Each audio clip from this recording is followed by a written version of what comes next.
Bonjour à tous et bienvenue dans cette mini-série que nous lançons aujourd'hui avec mon partenaire Orange Cyberdéfense sur les sujets de cybersécurité dans le secteur de la défense, un sujet clé dans le contexte géopolitique que nous connaissons tous. Je suis absolument ravie de m'associer à cette belle entreprise avec laquelle nous partageons l'objectif d'inspirer les jeunes générations et les profils en reconversion pour s'orienter vers les métiers de la cybersécurité et bien sûr ici de la défense. Orange Cyberdéfense, c'est l'entité du groupe Orange dédiée à la cybersécurité. Ils ont plus de 30 ans d'expérience dans ce domaine et c'est aujourd'hui le principal fournisseur européen de services de cybersécurité. Notre mini-série sera composée de 4 épisodes et pour ce lancement, je reçois 2 invités pour parler de la cybersécurité sur les bateaux de la Marine nationale. J'ai l'immense honneur d'accueillir Caroline Rambert, commandant du CMC2, le centre marine du combat cyber. Bonjour commandant.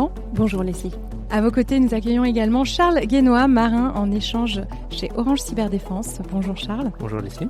Alors merci à tous les deux d'avoir accepté de participer à cette mini-série. La cybersécurité sur les bateaux de la Marine nationale, c'est notre sujet du jour. Vous le savez tous ici, les conflits ne se déroulent plus uniquement sur le terrain. Le cyberespace est devenu le nouveau théâtre des puissances militaires qui ne cessent d'innover dans ce secteur. En France, chaque corps d'armée s'organise depuis plusieurs années pour intégrer la cyberdéfense au sein de leur stratégie. Et je vous propose de découvrir aujourd'hui la manière dont la Marine nationale a pris le sujet en main en créant notamment le Centre marine du combat cyber, autrement appelé le CMC2, qui se trouve sous le commandement de Caroline Rambert, ici présente. Commandant, pouvez-vous s'il vous plaît présenter ce centre d'un nouveau type, nous parler des raisons de sa création et revenir aussi sur ses principales missions ? Alors le Centre marine du combat cyber, le CMC2, c'est l'unité cyber de référence de la marine. C'est une unité qui est composée d'environ une 50aine de marins, civils et militaires, qui sont localisés sur les 2 façades maritimes, à Brest et à Toulon, au plus près des unités navales. Et nous avons 3 missions qui s'adressent d'ailleurs à toutes les composantes de la marine nationale, c'est-à-dire aux unités de surface, sous-marins, commandos et à l'aéronaval. On appelle ça une unité interorganique et nous sommes spécialisés du coup dans le domaine cyber. Nous avons 3 missions principales.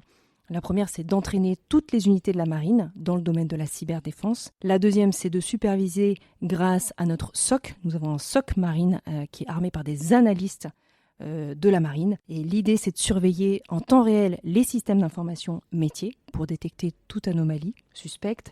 Et la 3e mission, c'est une mission d'intervention et d'investigation pour laquelle nous avons des équipes experts qui sont chargés d'intervenir au plus près des systèmes pour aller recueillir des preuves, des traces, dans le but de comprendre techniquement ce qui s'est passé sur le système en question. Et quelles ont été les raisons de la création d'un tel centre pour gérer le risque cyber au sein de la marine ? Alors, la marine a créé cette unité il y a 10 ans. Nous sommes arrivés en 2015. Au fil des années, nous avons petit à petit commencé par l'entraînement des unités cyber. La marine était consciente qu'il y avait bien un risque cyber qui concernait les unités navales. Et puis, nous nous sommes tournés vers la cybersurveillance à partir du moment où on a réceptionné des nouvelles frégates, les frégates FREM, équipées plus d'une centaine de systèmes d'information, plus d'une centaine d'équipements réseau. On était bien obligés à ce moment-là de surveiller ce qui se passait sur ces réseaux. Quels sont les types de menaces ou d'incidents que vous êtes amenés à traiter au quotidien au sein du CMC2, commandant ? Un bâtiment, quand il part en opération, un bâtiment de la marine, avant un déploiement, s'intéresse à ce premier point. Quelle est la menace sur zone ? Et la menace cyber, elle est particulièrement complexe. D'abord, elle est partout, mais elle s'intensifie et elle se complexifie. Par exemple, sur une FREM, aujourd'hui, une frégate multimission récente, donc un bâtiment qui a moins d'une dizaine d'années, eh bien, il y a plusieurs centaines de systèmes informatiques, 10 fois plus de systèmes informatiques qu'il y avait sur une frégate de type F-70 dans les années 80. Un autre ordre de grandeur, on a plus de 1000 applications à bord et plus de centaines d'équipements réseau à administrer. Ça fait beaucoup d'équipements et d'applications. Une particularité, c'est que par rapport à il y a 10 ans, on est constamment connecté par GPS, connecté par satellite, connecté par des ondes électromagnétiques.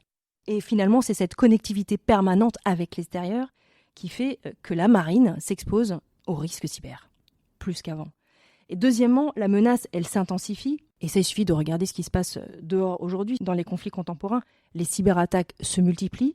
Les cyberattaques s'invitent sur le champ de bataille et donc concernent la marine qui est déployée sur les théâtres maritimes. Alors, sur les théâtres maritimes, on a observé une menace qui se manifestait de différentes formes. On assiste aujourd'hui à des brouillages de communication par GPS. Ça commence à être courant finalement dans certaines régions du globe. On assiste également à des opérations de leurrage AIS. Alors, AIS, c'est un système qui vous permet de vous positionner selon un protocole spécifique, protocole AIS pour Automatic Identification System.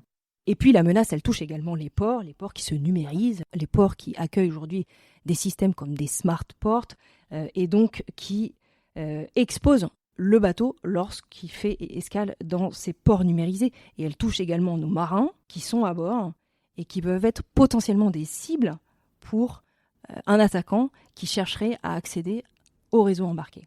Oui, parce que même les marins reçoivent des mails de phishing. Exactement.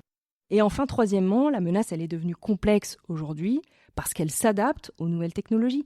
Un attaquant, aujourd'hui, il a accès à toute une panoplie d'outils disponibles gratuitement sur Internet. Il peut concevoir lui-même ses virus. Il a accès à des techniques de dilution, des techniques d'anonymisation qui lui permettent d'être moins repérable. Tout ça rendu possible avec l'intelligence artificielle et ce qui complique de plus en plus les opérations d'investigation et les opérations de désignation d'un adversaire. L'autre point, c'est que ces systèmes, ces attaques ne visent plus des systèmes d'information communs, comme on avait l'habitude de le voir il y a 10 ans. Maintenant, on a affaire à des attaques élaborées qui visent des systèmes opérationnels, des systèmes industriels et même des systèmes d'armes. Le CMC2 est l'unité de référence qui permet de répondre aux menaces aujourd'hui dans la marine.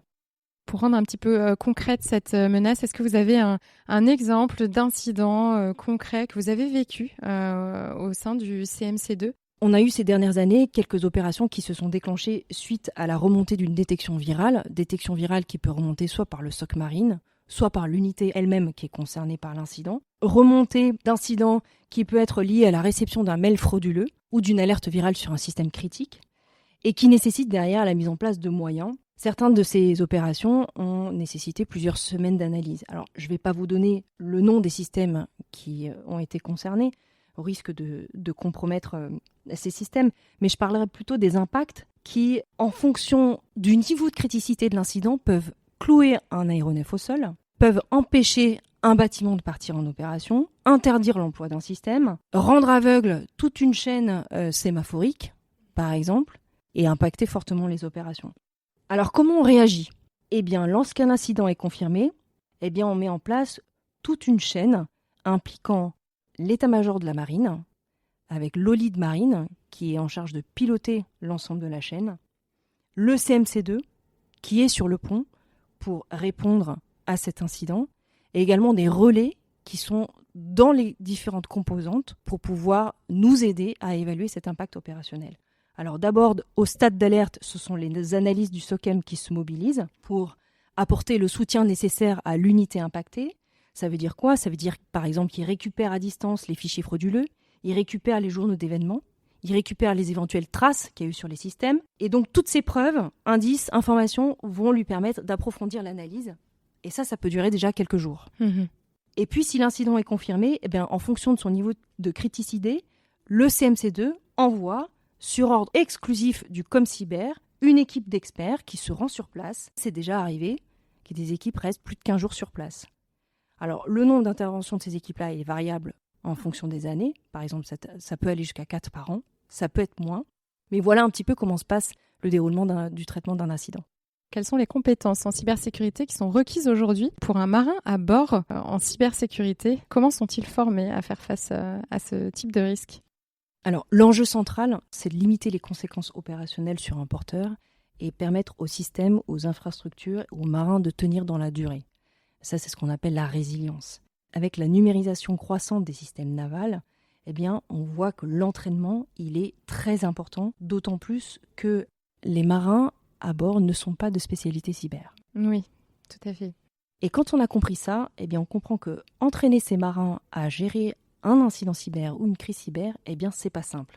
Aujourd'hui, il y a différents niveaux d'entraînement qui existent et qui prend en compte les compétences des marins à bord.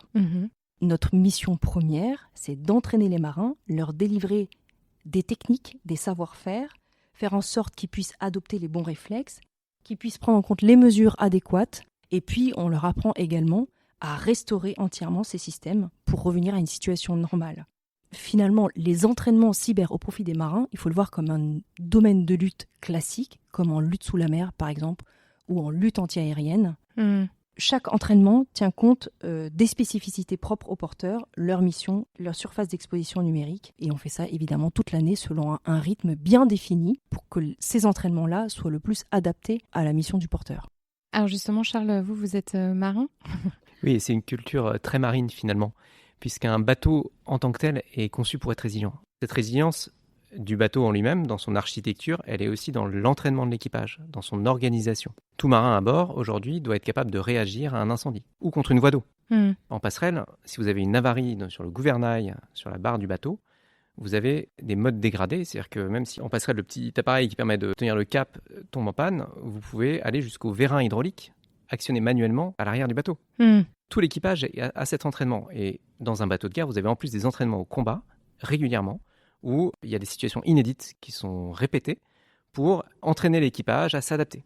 Donc il y a une adaptation, une culture d'adaptation permanente et une culture de la formation aux réactions d'urgence, aux actes de réflexe et à l'organisation de l'ensemble qui va permettre de sauver le bateau. Et c'est quelque chose de nouveau ? Vous avez été entraîné à ça ? La cyber fait partie de tous les entraînements maintenant majeurs dans les bateaux de la marine. Charles, vous êtes marin en convention chez Orange Cyberdéfense. Est-ce que vous pouvez expliquer concrètement ce que ça signifie ? Est-ce que vous êtes marin spécialisé en cybersécurité ? C'est un échange entre la marine et Orange Cyberdéfense, une convention d'échange de compétences. Donc un marin chez Orange Cyberdéfense et quelqu'un d'Orange, plus largement, dans la marine, pendant 2 ans. Pour moi, c'est d'abord une ouverture à un autre monde. C'est très stimulant, ça permet de penser autrement, de découvrir le monde de l'entreprise, son fonctionnement, ses méthodes, ses stratégies, ses processus de prise de décision, la logique économique aussi, la négociation, toutes ces choses qui sont aussi assez spécifiques au monde de l'entreprise. Le secteur privé, oui. C'est aussi l'occasion de découvrir le monde de la cyber que je souhaitais découvrir. Et Orange Cyberdéfense est un acteur de premier plan, donc c'est vraiment une chance. Alors, Orange Cyberdéfense, justement, se positionne comme un partenaire stratégique cyber pour les institutions de la défense. Est-ce que vous pouvez rappeler quels sont vos axes de travail prioritaires sur ce secteur d'activité particulier ?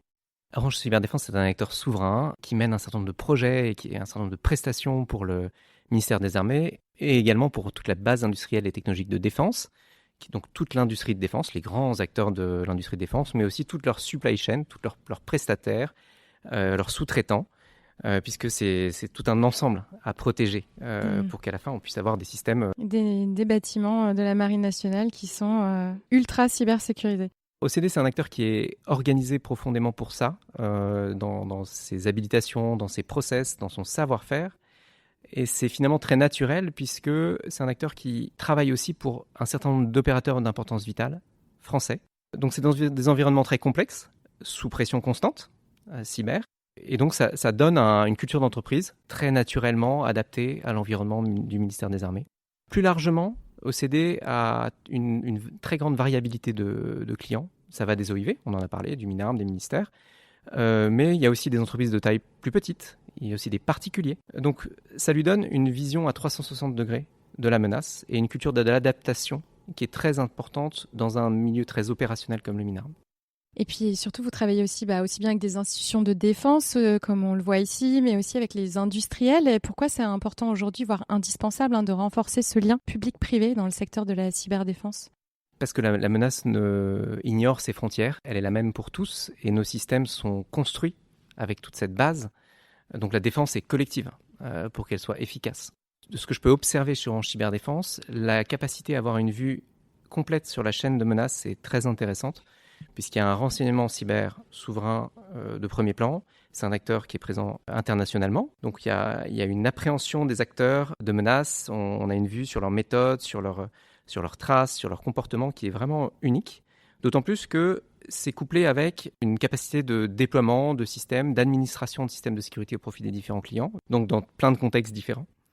Ça va avec aussi du conseil, de l'audit, des tests d'intrusion, de la formation, jusqu'à, le cas échéant, la réponse à incident et l'accompagnement. C'est très opérationnel finalement, et ce continuum entre du renseignement à la protection jusqu'à éventuellement la réaction, ça donne ce positionnement transverse et naturellement public-privé, puisque OCD travaille pour des institutions comme pour une grande variété d'entreprises. Pour conclure cet épisode, commandant, j'aimerais que l'on évoque l'ambition de la marine à l'horizon 2030, qui est de combattre dans le cyberespace. Qu'est-ce que cela signifie concrètement et à quoi devons-nous nous préparer ? Centre marine du combat cyber, c'est le nouveau nom de l'unité. Anciennement, on était connu sous le nom de Centre support cyberdéfense. Ça symbolise l'entrée dans l'ère du combat et ça incarne pleinement la dimension opérationnelle du cyber. Dans combat, il y a défense, mais également attaque. Il faut être prêt demain à conduire des opérations, à planifier des opérations de cyberdéfense pour se défendre et attaquer. Donc on entre dans une nouvelle ère sur le champ de bataille du cyberespace ? Exactement. Il s'agit en fait de se préparer à combattre sous menace cyber. Ça tombe bien, on a parlé de la menace. Il s'agit de renforcer nos missions actuelles et d'accueillir de nouvelles missions. Renforcer nos missions actuelles, ça veut dire premièrement intensifier l'entraînement des forces pour être en mesure d'associer de nouveaux types de systèmes. On a parlé de bâtiments de nouvelle génération, on peut parler de drones, on peut parler de centres de la donnée, on peut parler de Zero Trust également. Donc il s'agit de pouvoir entraîner nos marins à l'arrivée de ces nouvelles technologies. Deuxièmement, la cybersurveillance pour non pas rester sur le périmètre actuel, mais disposer d'une couverture plus globale, être capable d'aller repérer l'attaquant dans les zones d'ombre. Et troisièmement, l'intervention et l'investigation, on en a déjà parlé un peu, mais il s'agit de s'appuyer sur l'expertise des industriels pour monter en gamme. Cette année, par exemple, on va créer une cellule évaluation de la menace avec des experts en CTI, en Cyber Threat Intelligence, pour avoir du renseignement plus adapté à nos opérations aéronavales. Le renseignement étant la base d'une opération avant d'aller combattre. Dans 3 ans, on recrutera des pentesters pour tester nos capacités à détecter et à réagir à une intrusion. Et puis, je le disais au début, défendre, mais aussi attaquer. Et donc là, on est en train de construire un noyau qui permet de développer des capacités offensives. Et dans 2 ans, on sera capable, avec le ComCyber, avec l'état-major opérationnel de la marine, de planifier des effets cyber au profit des opérations tactiques. Et alors, vous recrutez, j'imagine, dans le milieu. Comment ça se passe pour vous pour aller chercher ces talents de la cybersécurité dans le domaine de la défense ? Alors, on essaie de rayonner un maximum, évidemment. On s'appuie sur le recrutement de la marine pour être présent sur les salons. On a également élargi notre offre de services, c'est-à-dire que maintenant, il y a une filière aujourd'hui qui permet d'aller recruter des bachelors, donc Bac+3, pour intégrer directement le CMC2 en tant qu'officier. On essaie de mettre en avant les nouveaux métiers qui seront intégrés au CMC2, du big data. On va y être confronté. L'analyse, en tout cas massive, de données collectées, des technologies du big data, mais également de l'intelligence artificielle, vont nous permettre de mieux traiter ces données pour pouvoir mieux détecter. Tout en donnant à ces gens-là une vraie légitimité de marin, puisqu'ils sont amenés probablement aussi à embarquer et à se former comme marin dans le monde physique. Quelqu'un qui a envie de s'engager dans la marine, dans le cyber, aujourd'hui c'est possible. C'est le mot de la fin. Merci à tous les deux d'avoir accepté cette interview exclusive sur ce sujet autant crucial que passionnant. J'en profite également pour remercier Julie Carrier et Anouk Schmidt de chez Orange Cyberdéfense qui sont à l'initiative de cette mini-série. Chers auditeurs, je vous donne rendez-vous la semaine prochaine pour un second épisode qui sera consacré à la puissance navale à l'ère des drones et plus précisément à la cybersécurité des drones sous-marins. Caroline, commandant, Charles, encore merci d'avoir participé à cet épisode. Merci Leslie de nous avoir permis de vivre cette expérience incroyable. Merci pour cet échange. Et à très vite dans le monde de la cyber. Merci à tous d'avoir suivi cet épisode du monde de la cyber. Si vous êtes arrivés jusqu'ici, c'est que vous commencez à bien accrocher à ce podcast. Alors si vous voulez découvrir les coulisses et être au courant de toutes les actus, je vous donne rendez-vous sur notre compte Instagram, le monde de la cyber. Et n'hésitez pas aussi à vous abonner au podcast et à me laisser un petit commentaire sur Spotify ou Apple Podcast. Ça m'aide beaucoup à faire grandir le projet et ça me fait super plaisir de lire tous vos petits messages. Merci à vous et à très vite dans le monde de la cyber.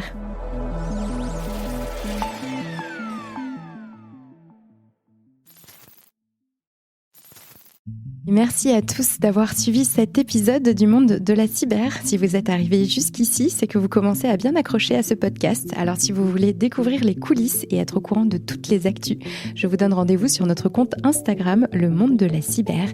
Et n'hésitez pas aussi à vous abonner au podcast et à me laisser un petit commentaire sur Spotify ou Apple Podcast. Ça m'aide beaucoup à faire grandir le projet et ça me fait super plaisir de lire tous vos petits messages. Merci à vous et à très vite dans le monde de la cyber.